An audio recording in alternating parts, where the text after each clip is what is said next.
Welcome to the first Big Ideas in Sustainability event for 2025.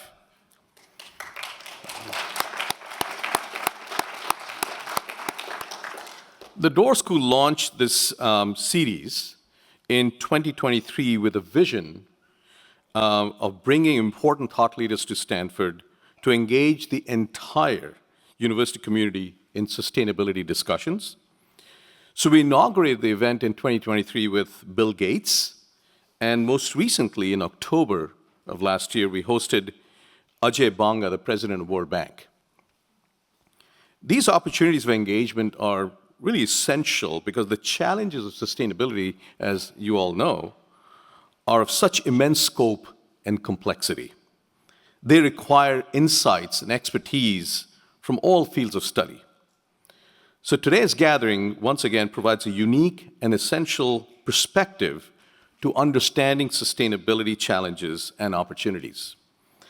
Before I introduce our distinguished speaker, I want to take a moment to acknowledge the devastating wildfires sweeping across Southern California. It's not over yet, unfortunately. As a society, we must rethink and reimagine our approach to construction and urban planning. And I really look forward to hearing more about this during the discussion today.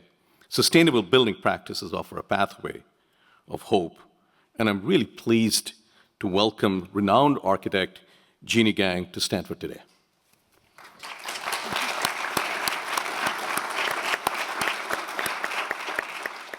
I'll be very brief. Jeanne Gang is an architect and a founding partner of the international architecture and urban design practice called Studio Gang, which is headquartered in Chicago with offices in New York, San Francisco, and Paris. Through her design, she draws insight from ecological systems in creating places that connect people with each other, their communities, and the environment.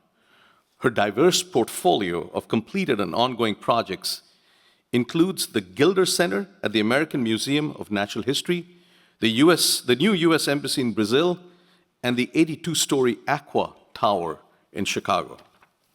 She serves as a professor of practice at the Harvard Graduate School of Design, her alma mater, and her most recent book is The Art of Architectural Grafting, which was published last year. Notably for us, Studio Gang was chosen to design the Stanford Door School's new home, the Sustainability Commons. We are also very pleased to have one of our own, Sarah Billington, moderating our discussion today. Sarah is the UPS Foundation Professor, a senior fellow with the Woods Institute for the Environment, and the chair of the Department of Civil and Environmental Engineering. Her research focuses on impact of sustainable building design and materials on human well-being, and she works to provide building occupants, designers, and owners with the tools to achieve built environments that are both environmentally and socially sustainable. Now, let me welcome Jeanne to offer some remarks, and then we'll have a conversation. Thank you. Okay, thank you. Thank you, Arun. Thank you. That was such a nice introduction. I'm happy to be here today. Thanks for that. And to be joined by some of my team who are also here today from the San Francisco office. We've been occupied with this question about what is the most powerful way for architecture to play a role in sustainability. Of course, the way we build is key, and to reach zero carbon, buildings, of course, are responsible for about 35 to 40% of carbon emissions. So one of the ways that we've been working on this is thinking about density in order to lower carbon. So making cities more dense, eliminating the walks or drives, and to create at the same time stronger, tightly knit communities. And so if you look at this diagram, it's just an example of the carbon output of a household if one lives in a more dense urban city where you walk to work and to play versus in a more laid out fashion. Those are just a screen grab from a typical Chicago suburb.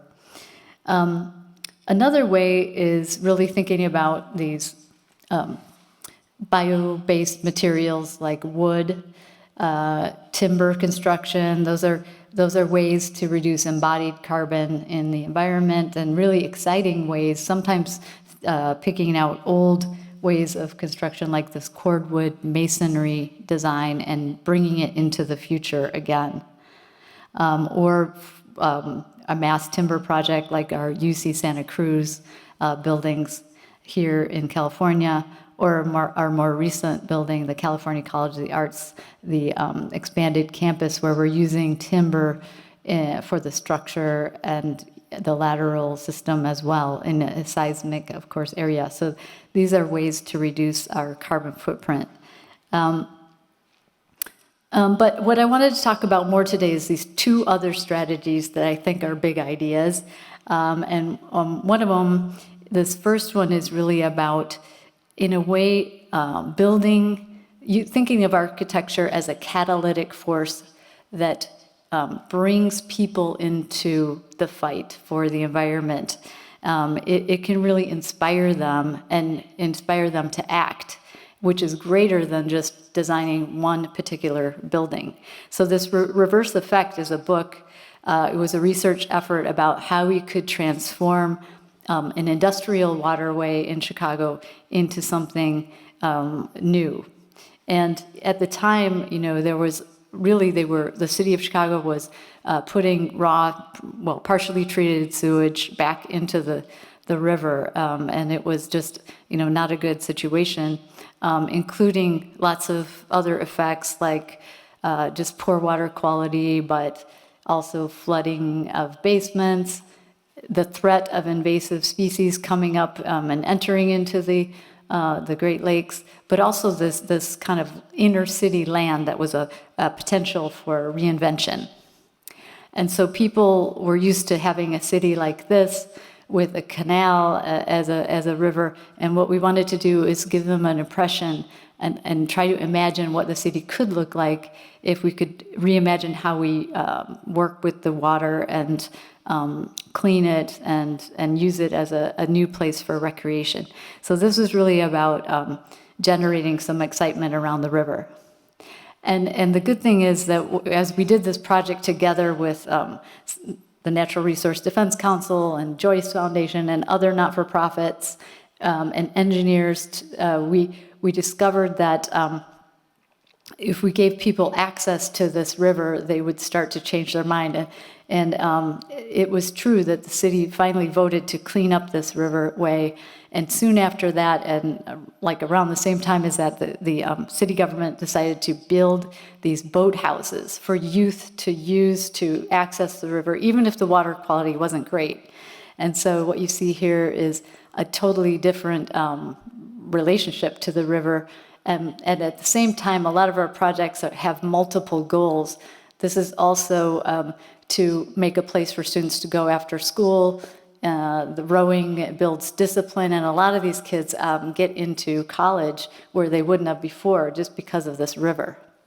10 years later, you can really see a difference. There's so many constituents. I call them constituents because it's like a political campaign. This is your river, and anything that we did with one little building, it's been multiplied 10 times. So one more example of that really quick is just this pond in Chicago. It's a body of water, 3 foot deep and kind of run down. And instead of, they asked us to build a building here, but instead of just a building, we really worked with landscape architects and ecologists about the water quality, deepening the pond so fish could live over the winter, and making a really amazing biodiverse habitat first. And since then, it has become biodiverse. You can see the eBird grab here from like 214 bird species. They do programs about turtles, and it's become this incredible magnet for kids and even inspired an Institute of Urban Wildlife just because of having this place. And we designed a building that is very beautiful and it attracts people to it. So together, it's these two things that bring architecture and natural habitat in the city together that really has built a whole new constituency for water quality, for wildlife in the city.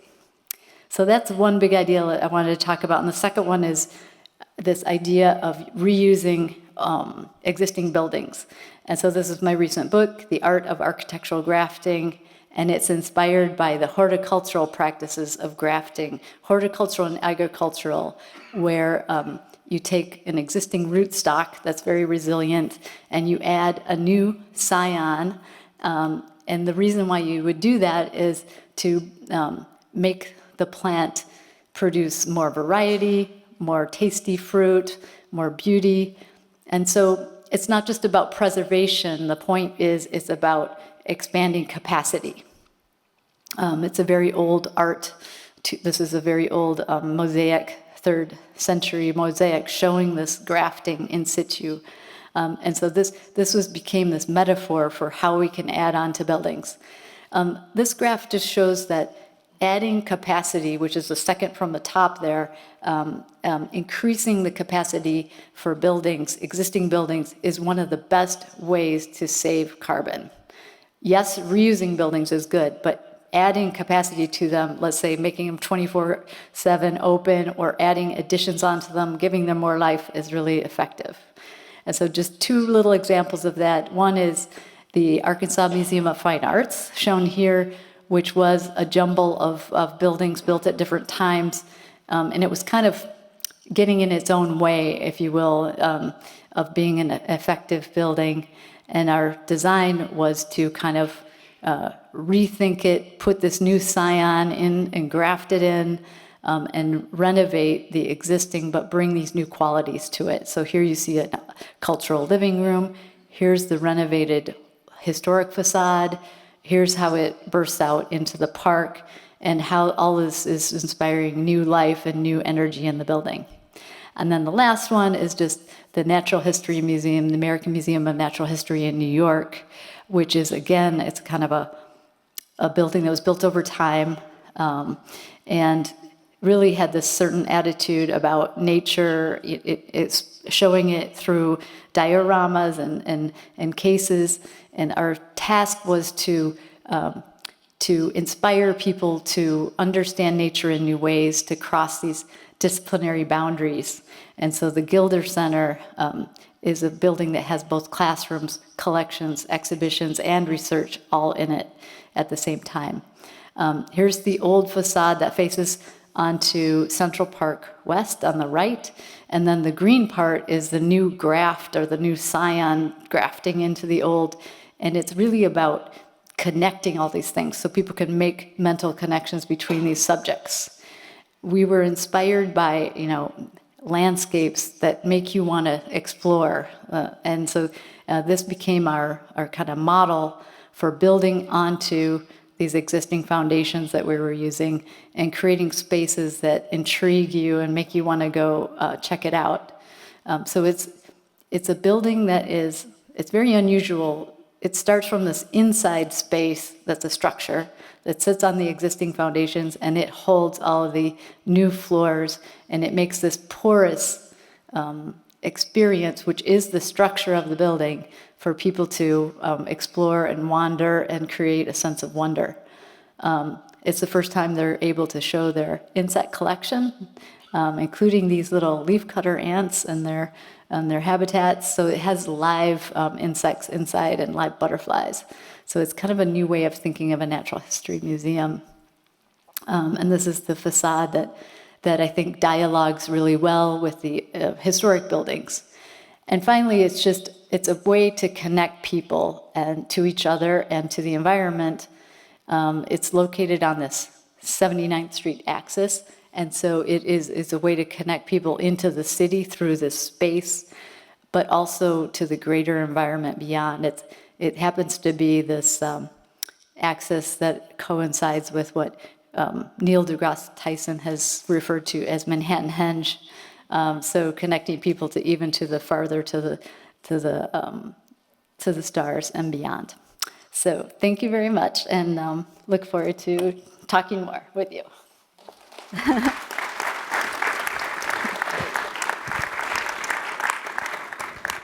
Thank you so much. It's so inspiring to see all of your work and these ideas. I wanted to start off with just noting that how interdisciplinary this work is, because you're trying to, as you say, trying to get people to be motivated to do better for the environment through the architecture. So I was just curious, what do you see? I also love interdisciplinary work, so it's a natural first question for me to ask you. What do you what do you see as some of or the keys for the successful partnerships? And what are all of the different kind of disciplines that you have to work with to kind of realize this work? Yeah, to the different disciplines, it's kind of designed for each particular building. I mean, we always work with structural engineers and services engineers to understand the systems of the buildings, and landscape architects. Those are our typical collaborators, but sometimes it goes beyond based on what the project is. So for example, with the American Museum of Natural History, really getting into what scientists and researchers do in the building. And so it's a collaboration with the owner too, I guess, the client. And that was really interesting because we learned that they also want to have interdisciplinary between their different subject matters. And we found that if we put their tools that they commonly use, next to social spaces, to your specialty, they're sharing the tools, and then they have a little place for exchanging information as well nearby. So it's really about behavior. How do you get people to collaborate in the space? That's really, that's great. We actually do that here. We have shared labs, as everybody knows, to try to inspire that exact thing. Have you? And there's a coffee shop near the lab. Yes, yes. Usually a lot of little pockets of place to get food and coffee on campus. Yeah. Are there people outside of clients that you have to draw on to help when you're doing research for your work? Sometimes, one of the specialties that I've really enjoyed working with is ornithologists, because you don't think about it much, maybe if you go into architecture, but it always interfaces with the natural environment. And one of the dangers for the natural environment is bird collisions with glass. And so to understand that, we really have to understand how birds see and don't see glass, to try to reduce those problems and to be better for the environment. So working with ornithologists is something that we also do. And do you connect all these disciplines, or do you feel like you talk to them individually, or do you have to get the engineers to now talk to the ornithologists? Or well, I mean, to get it to work better? I think that's a problem. I really think it's a great example of a problem where you need everybody in the same room, and it's not just, it's the ornithologist, it's the architect, but it's also the glass manufacturers. Like, what kind of things could you do to the glass? And it's also building managers. Like, for example, lights out programs. That really has to do not so much with the architecture, but just like managing when the lights are on in the building in the city, because birds use lights to navigate in their migration. And so whole cities need to kind of black out during these migration periods. I didn't know that. That's great. And so really getting everyone in the same room, basically, and talking about it. So what would you say is really important then, like for architectural education? How would you say that we should change it to get people prepared to be able to do this kind of work? I mean, there's a lot of things that are very particular to architecture that we need to learn to, like the background and the history of architecture and materials and these things. But I think as soon as possible, we should get the disciplines together, structural engineering, and any program that we're offering, like for, the students to explore, to get the people that are pertinent to that program into the, conversation. Like if it's housing, for example, like how are people, like what are the things that work and don't work? I feel a little bit like a detective, or maybe it's more like a journalist. You just have to always be asking questions and trying to pull out the information. So if you're teaching a course, having these kind of inputs is important. And I think, maybe what we would change is I teach also, but one of the things is in academics, like for faculty, you do better if you specialize on something. But of course, we need people that are interdisciplinary. So maybe it's changing academic rewards for interdisciplinary research. Yeah. And that would help. Do you find that is it ever hard to get people that are not really in the built environment world to be interested in it? Or are they happy to talk about their expertise and join you? Like how hard is it to do this? Well, it's very easy to find a lot of opinions online. I mean, but now I think what we've found is that after the pandemic, it's people don't mind giving some time if it can be remote, and so you can get multiple voices into a Zoom call, and and you can get just to get a sense of what when someone says something you didn't expect. It's like, wow, okay, now I'm going to try designing my project a different way. Yeah. So it's very, very helpful. Cool. And along those lines, like sometimes like you have these aha moments, right? Like I think that's what you were just saying.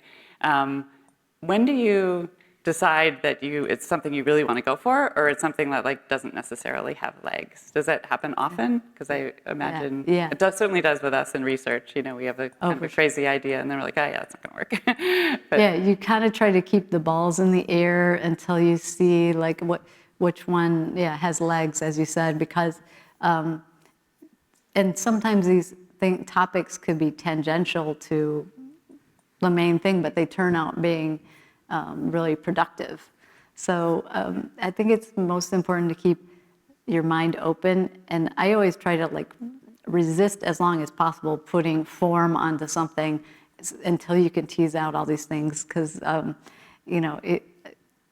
your first attempt is not going to be right. So, but a lot of times people expect you to have like, here's the sketch and it's perfect. No, at least not the way that I work, because I really like to know more and test things and also co-create. Like that's really the most fun, when you can get engaged with other people in that process. Can you give us an example of one that you were really kind of excited about and then realized, oh yeah, this isn't going to work? Oh, the ones that don't work? Yeah. Well, you don't mind. We see the ones that work.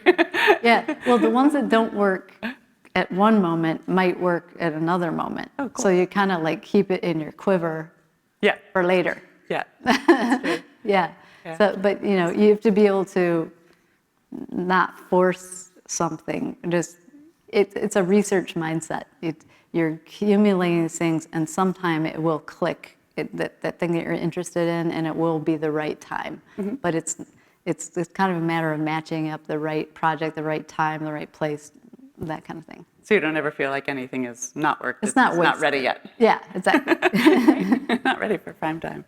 That's strange. So I want to turn a little bit to like design ideas, and especially as Arun mentioned about the wildfires. Like you talked about how you want the built environment to be good for the environment. And how you inspire that through your architecture. So with things like the devastating wildfires in Southern California right now, and also as we've seen just tons of flooding all over the country, are these sort of drastic or catastrophic events changing your thinking about design? And what sort of practices and approaches do you recommend for addressing these challenges? Well, one thing is like, as an architect, you constantly are updating you're constantly learning and updating your expertise, and with this continuing education, so it's not like you stop ever learning or studying. So just so you know, it continues. But for me, one of the things that I've seen more and more of these more frequent disasters, and it's made me more interested in like how to build more resilient communities. So again, it's like you can't do it yourself. You need to get with the communities, and like maybe after these events. And I think we should be training ourselves, and this is a very important thing for all of you guys, because it's like we have to start really paying attention and training ourselves how to work with communities and get consensus and because the tendency is to just build back the same way, like I'm not going to let that tragedy get me down. I'm going to build my house back on that floodplain in the same spot. So how can we be better at organizing communities, helping them recover? There's a big emotional aspect to it. There's, you're going into a place that you might not be from, so you need to have like a level of respect and try. As a designer, you're going in and as a designer, you're kind of entering into someone else's thing. So I think those are the skills that we all are going to need to build up more of, because it's not something we learn right now in school, I would say. Yeah. So. Have you worked yet in one of these areas where they're trying to build back after something like that? Yes, in fact, yes, working on a place right now in North Carolina where it was flooded, a disaster, and trying to get the expertise and resources together to help, whatever we can do to be useful and helpful as architects, to help them figure out what they want to do going forward. Yeah. And because like in the reverse effect, what I was showing is, sometimes you can't imagine what that future looks like.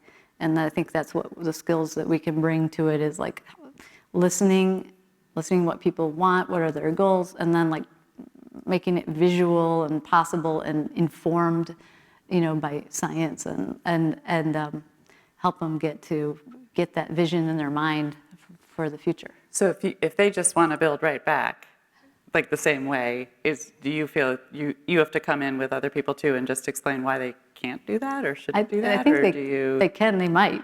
Okay, it's you're trying to nudge, or? Yeah, and I think it's more about having these conversations. In a perfect world, people will gain this knowledge and try to build back differently, but it won't be perfect. So it's just like you can just be useful and helpful, and again, it's like building momentum. You can do it with architects. We can make it look appealing. I want that future, and that will help. That's the power of it, I think. It's bringing the community together. Yeah, envisioning it and getting people to also want that. Yeah.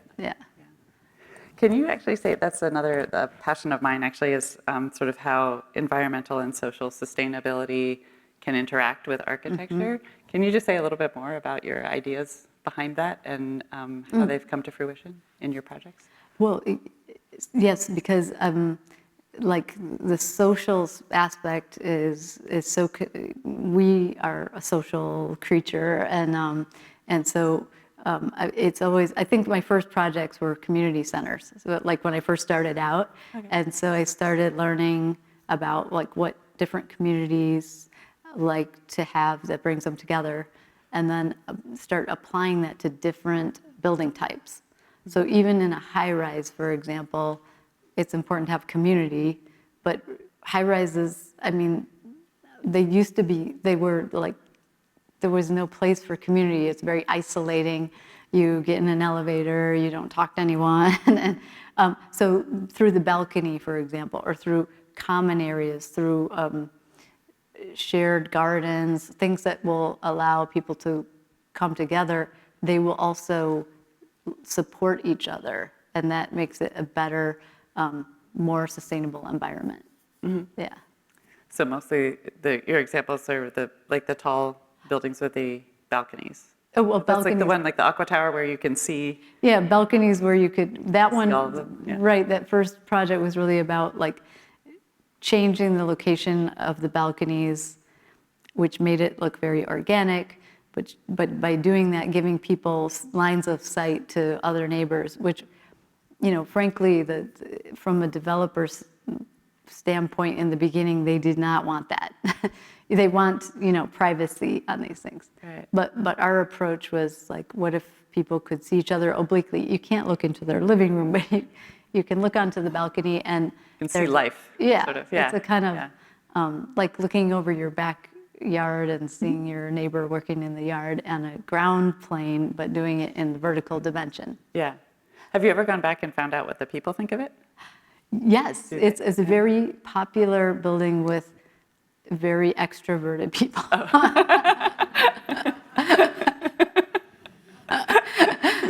So business school majors from the University of Chicago, but people, empty nesters that wanted to come back in the city and see their friends and have their kids visit. So it's like that. So yeah, that particular building. That's interesting. That's really fun.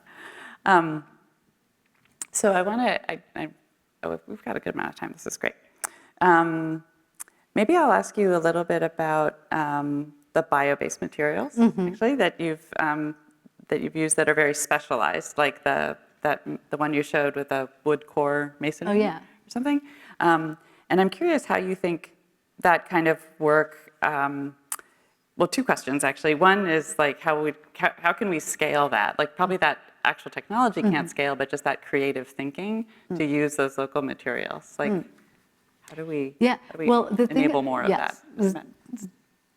What's interesting about materials, I think, is like you want to start with what you have nearby. So like a forest, if you're in like Michigan, it's like, there are white cedar forests, which is a perfect material resistant to insects and rot, and which is why people were using that. And maybe it's something from a technology from Scandinavia or something with immigration. People probably brought that. So we found an old barn there that was 100 years old using this. So very long lasting. So like that's a clue. I think vernacular architecture is really interesting for giving you clues as to what materials work in that region. And so in terms of scaling, we didn't just go in, we learned how to do it from this couple that was building saunas. So they were doing very small buildings.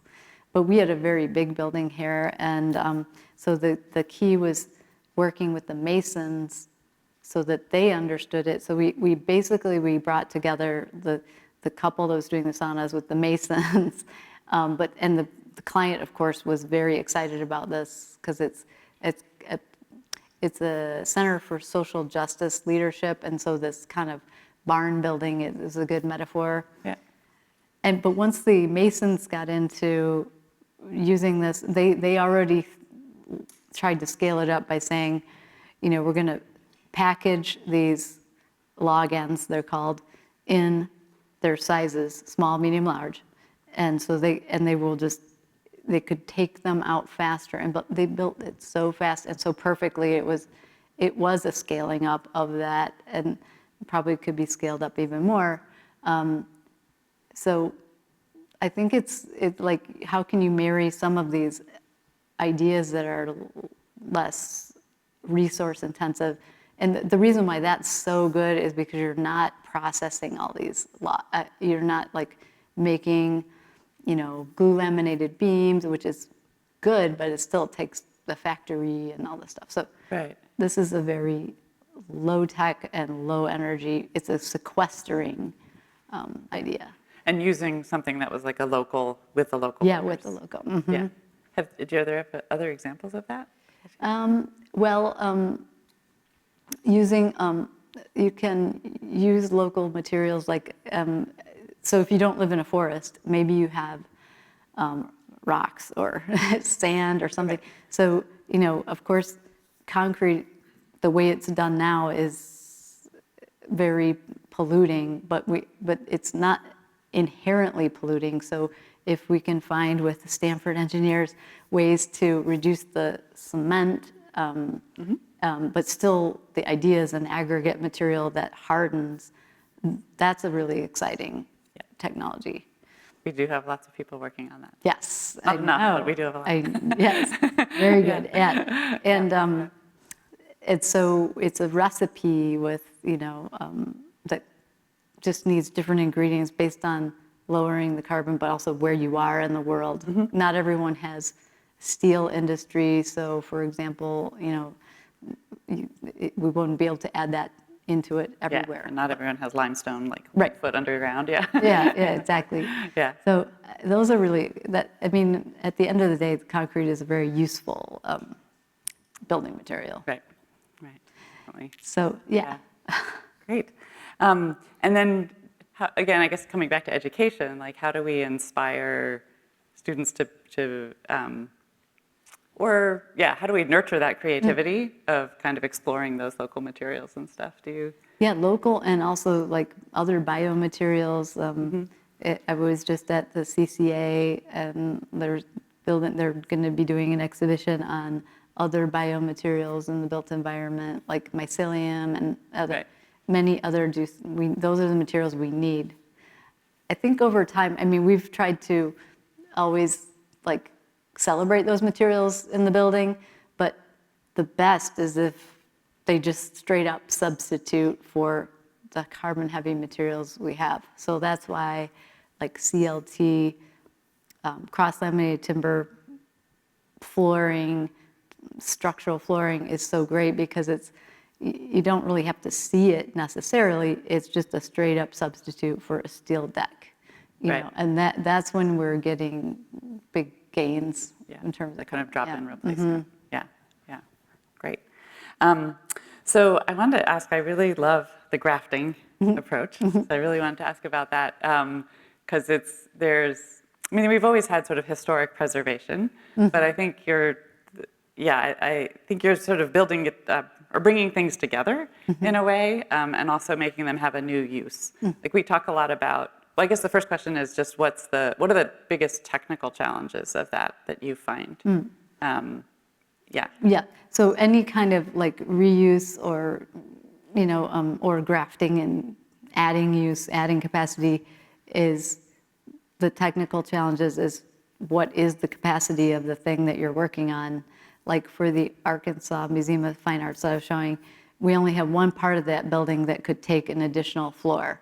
So it requires analysis and, you know, the structural analysis and that is one barrier because maybe it can't take more, but you have to look at it. Maybe our tools can help with that as they advance. But then there's the, sometimes people want just something new. So, and they, in the US anyway, they wanted to start fresh because it's thought to be more cost effective. So the challenge there is like realizing that you get something more interesting, let's say even better if you have both, like those museums I was showing that have a little bit of the old and the new. So it's like psychological.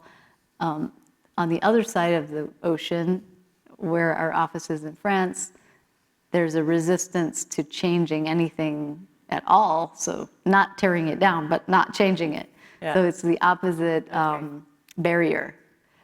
So there we are trying to, you know, trying to get people excited about adding this capacity to the existing building that's visible, that's exciting.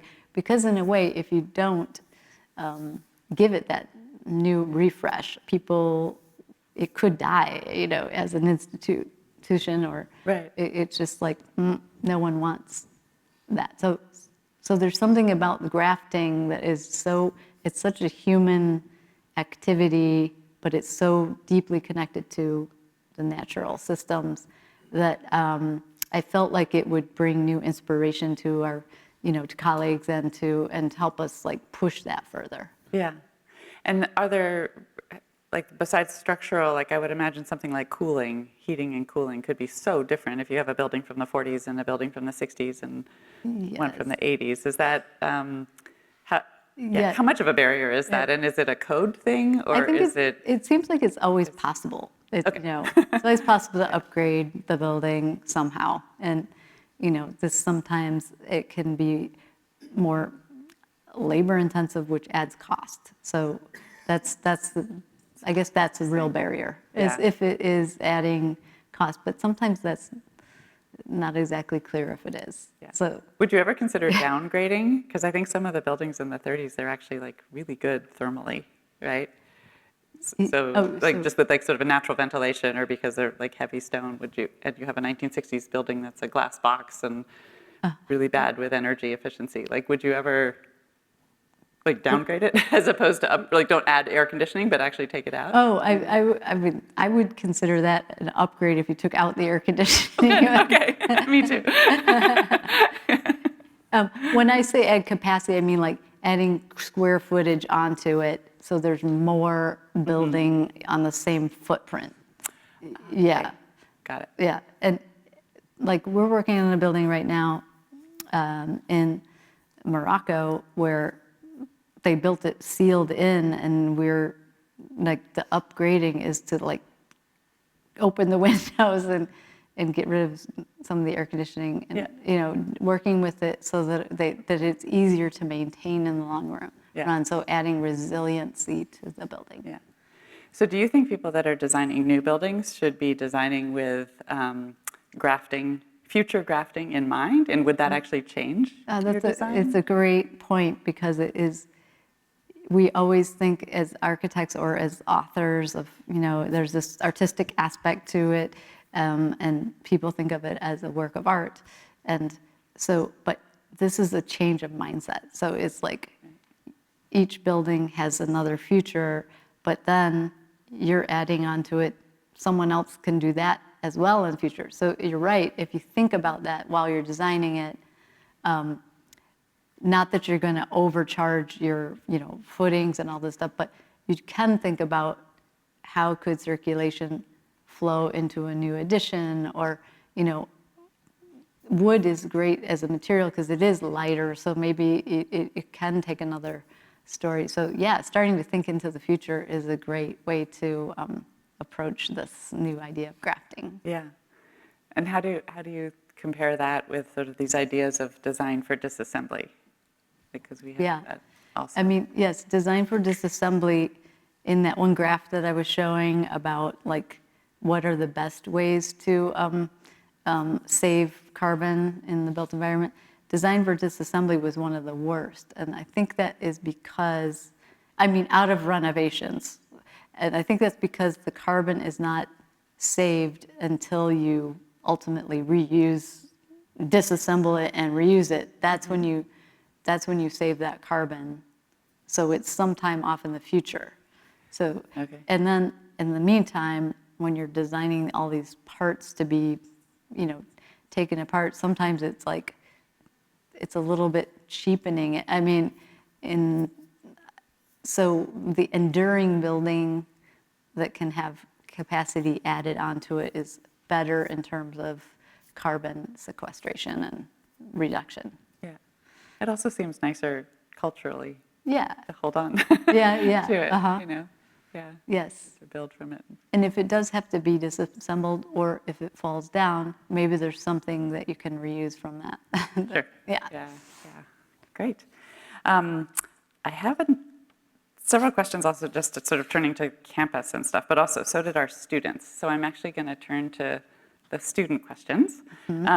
We asked for them to be given to us ahead of time, and so I have a big long list, but we won't be able to get through all of them. But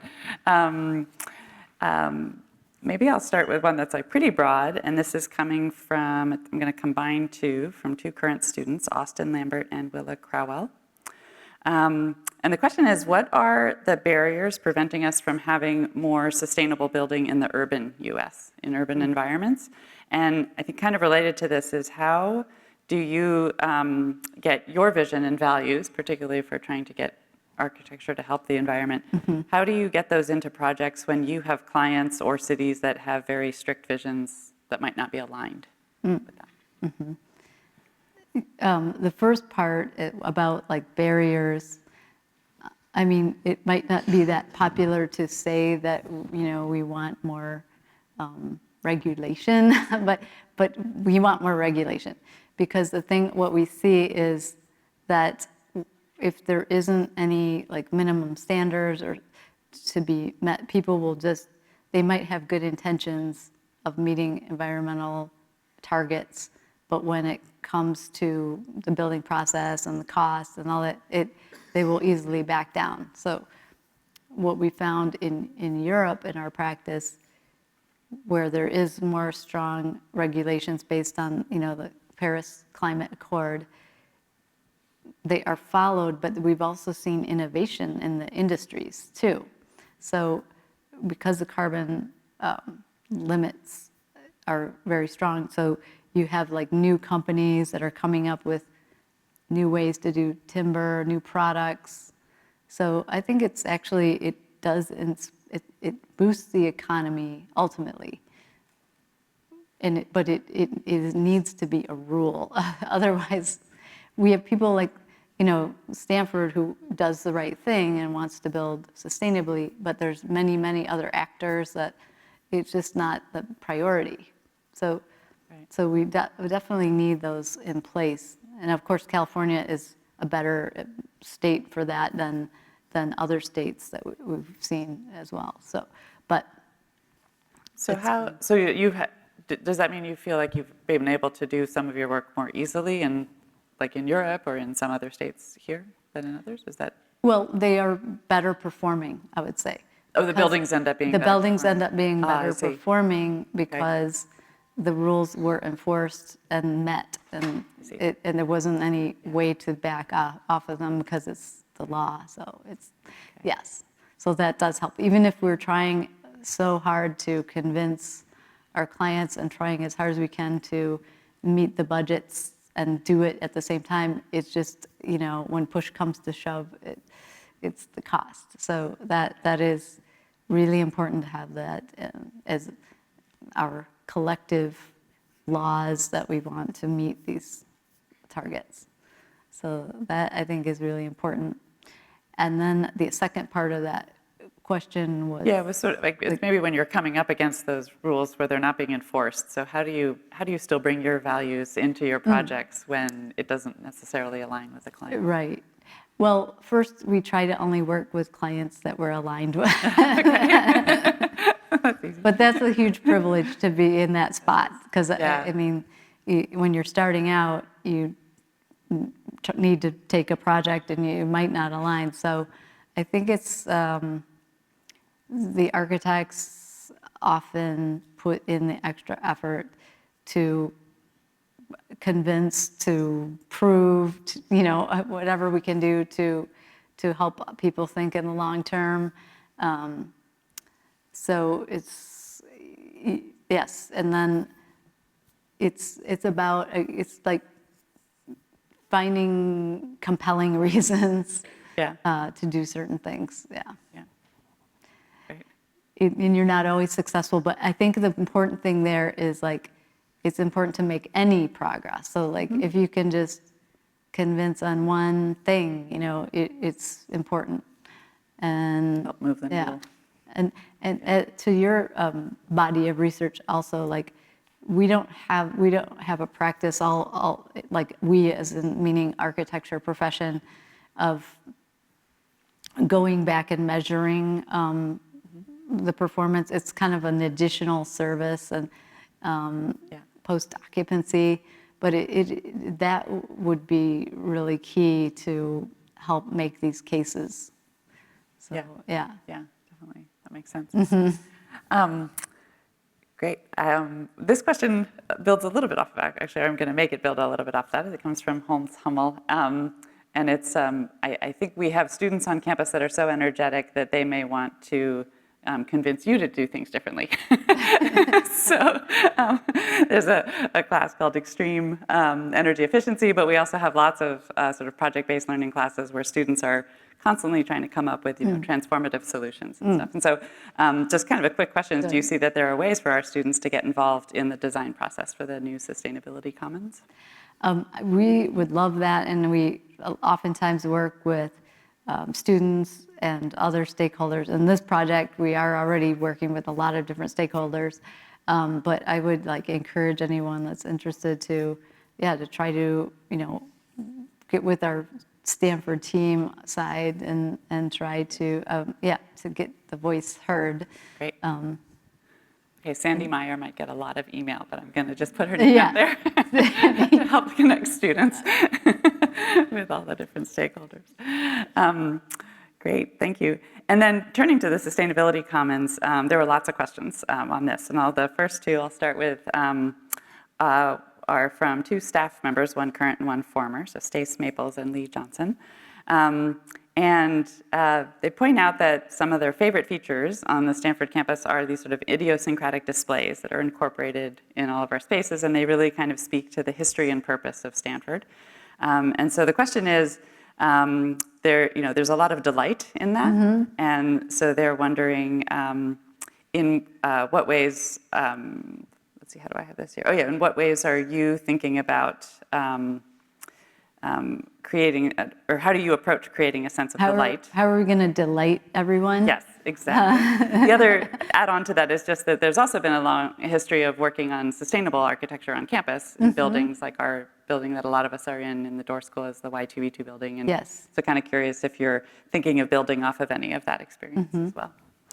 Yeah, well, I love this question about delight because it kind of gets to that part that I was trying to explain about, like people don't just do sustainability because it's like the river, the Chicago River, like you don't care about something unless you are delighted by it, unless you feel it's yours.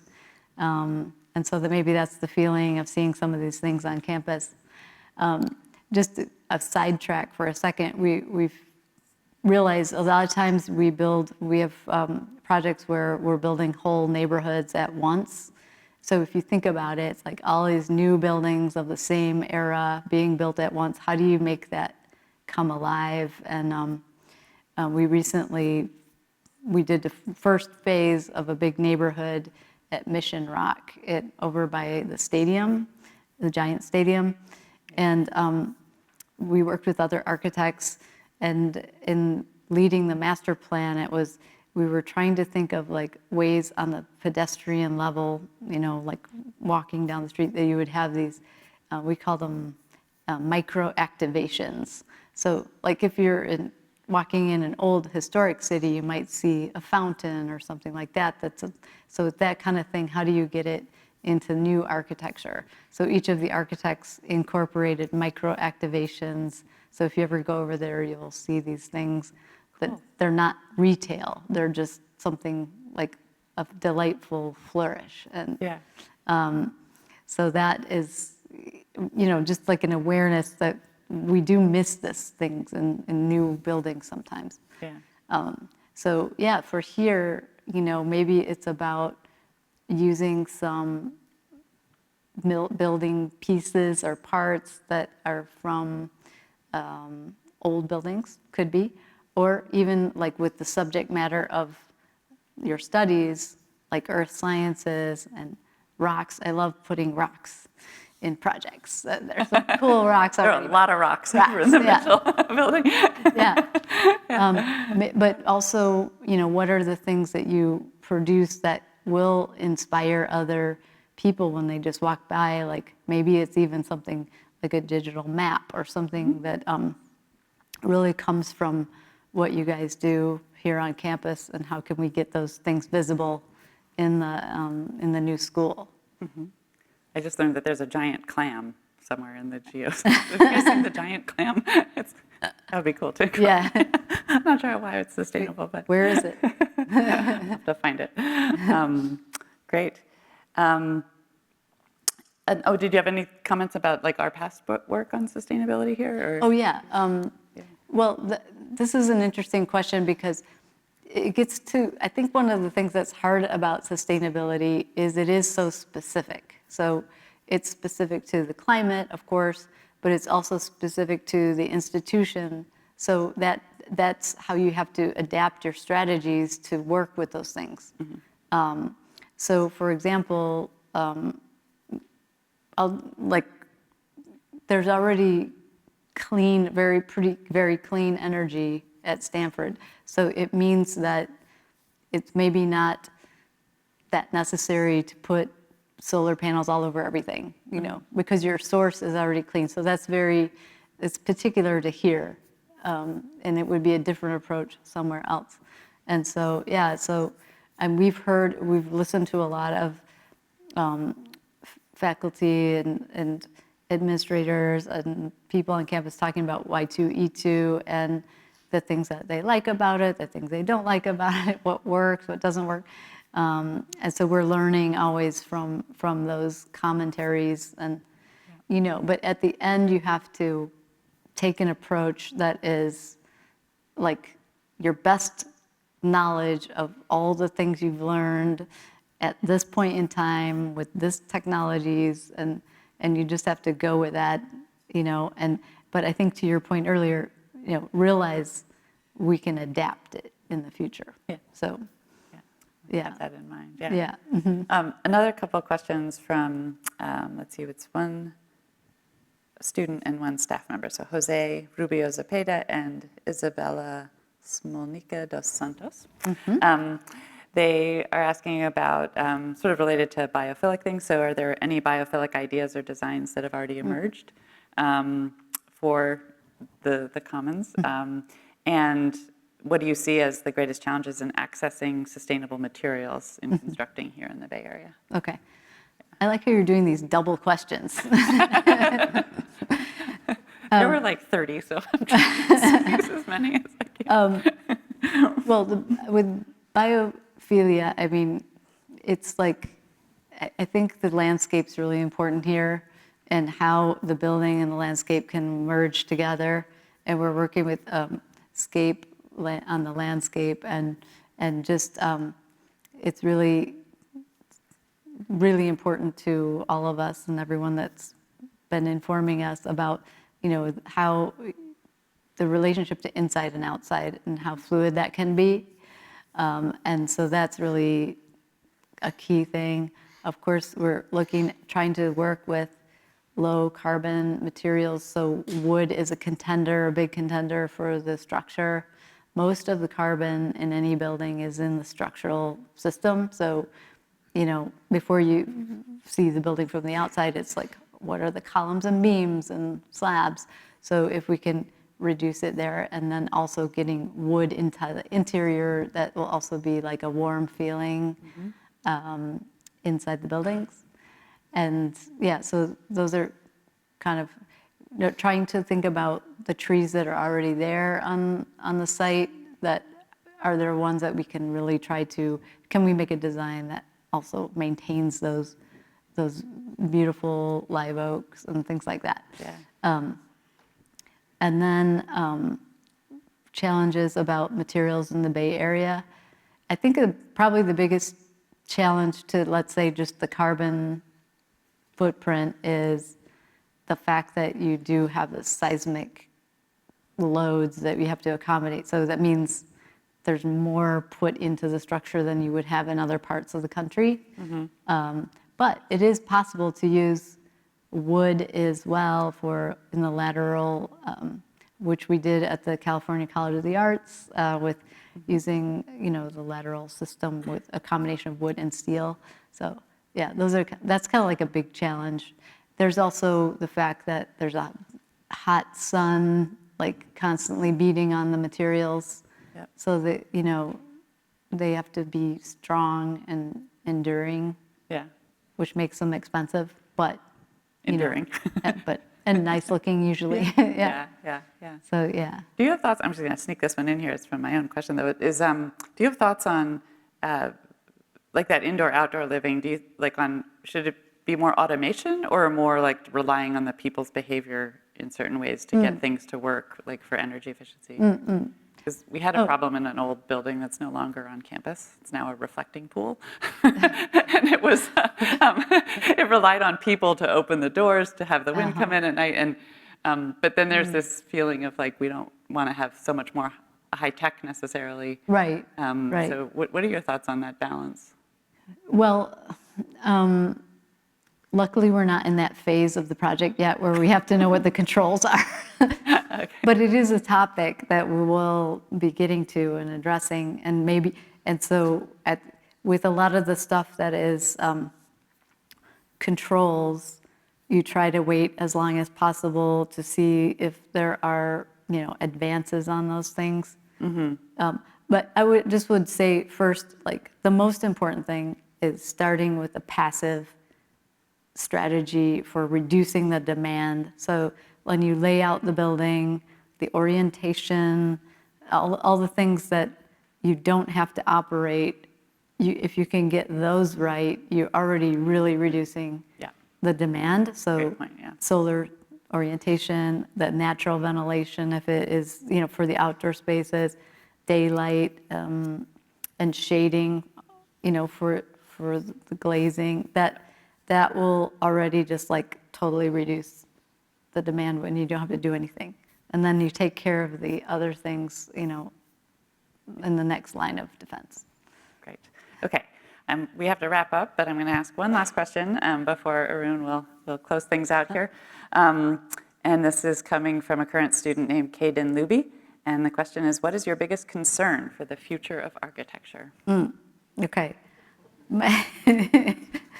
Just like end on an easy one. Okay, my biggest concern, frankly, and it has to do with everyone in this room, is that I've seen people that love the environment are going away from architecture because they feel that we're the bad guys, that we are, and there is a movement, and even we've seen in France also, like young architects saying, we're not going to build. Well, So my biggest concern about that is when we have a growing population, obviously, and we need structures, but if we lose that young, ambitious, innovative young architects, we're going to not be able to meet the needs of the future. So hopefully all of you guys will help solve some of these problems, and we need everyone to get it, to do it. great. Thank you very much.